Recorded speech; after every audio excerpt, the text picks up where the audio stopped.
মজাদার এই whole ফিশের barbecue করতে কিন্তু আমরা আজকে খুবই সামান্য মশলা ইউজ করব, যা আপনারা না দেখলে বিশ্বাসই করতে পারবেন না। আসসালামু আলাইকুম সবাইকে, দিলুন্নাস ব্লগ থেকে স্বাগতম।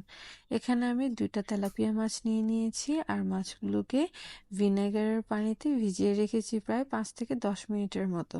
তারপর আমি এটাকে ক্লিন করে নিচ্ছি খুব ভালোভাবে। আমার কাছে ক্লিনে তেমন ভালো কোনো কিছু ছিল না, এই জন্য আমি ছুরি ধারানোর জন্য যেই একটা পাথর ব্যবহার করি এটাই ব্যবহার করছি। আমার মাছটা ক্লিন হয়ে গিয়েছে। ক্লিন করার পরে আমি মাছটাকে একটু শুকিয়ে নিয়েছি আর মাছটা অবশ্যই লবণ আর হলুদ দিয়ে একটু ধুয়ে নিয়েছি। মাছটা শুকানোর পর আমি এখানে প্রথমে দিয়ে দিয়েছি লবণ আর মাছটা আমি একটু দাগ কেটে নিয়েছি যেন মাছের ভেতরে মশলাগুলো ভালোভাবে ঢুকতে পারে। তারপর আমি এপিঠ ওপিঠ দুপিঠেই ভালো মতো হলুদের গুঁড়া দিয়ে দিয়েছি। তারপরে দিয়ে দিলাম সামান্য মরিচের গুঁড়া, হলুদের গুঁড়া আর লবণ। ব্যাস এই 3টা জিনিসই। আপাতত আমরা অন্য কোনো মশলা ব্যবহার করব না, কারণ অন্য কোনো মশলা ব্যবহার করলে আমরা মাছটা যখন ফ্রাই করব তখন মশলাগুলো পুড়ে গিয়ে তিতা হয়ে যাওয়ার একটা সম্ভাবনা থাকতে পারে। তারপর আমি এখানে টমেটো দিয়ে দিয়েছি, টমেটোর রসটাই ব্যবহার করেছি।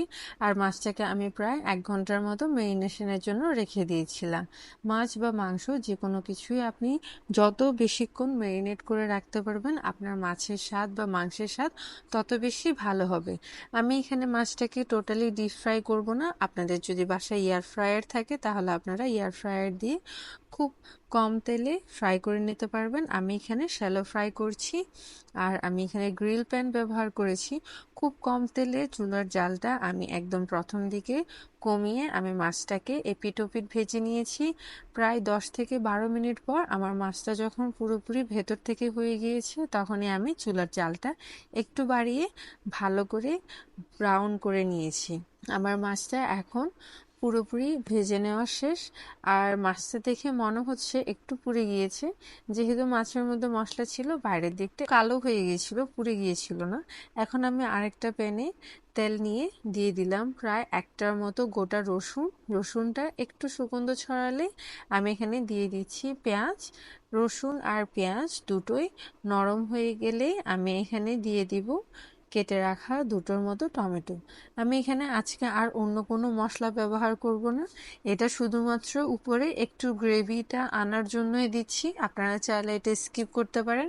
মাছটা যতটুকুতে ফ্রাই করেছিলেন ততটুকুতেও খেয়ে নিতে পারেন, ওটাতেও স্বাদ কিন্তু অনেক ভালো। তারপর আমি লবণ দিয়ে টমেটো, রসুন আর পেঁয়াজটা নরম হলে মাছের উপর দিয়ে সার্ভ করব। তারপর দিয়ে দিয়েছি সামান্য ধনেপাতা। আমার ভিডিওটি ভালো লেগে থাকলে একটা লাইক দিয়ে দিবেন।